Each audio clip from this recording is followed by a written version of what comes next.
Welcome to Fluent Phonics.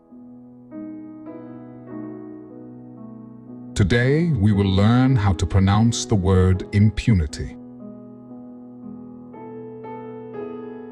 Impunity.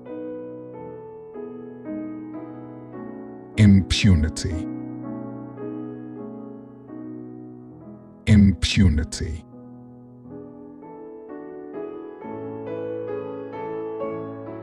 Here's an example of how one might use it in a sentence. He roamed the neighborhood with impunity, breaking into homes and stealing without fear of being caught.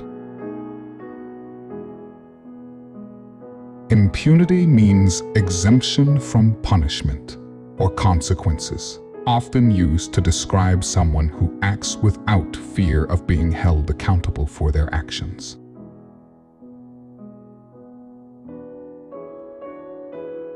Thank you for your time. If you enjoyed this, please like and subscribe for further content.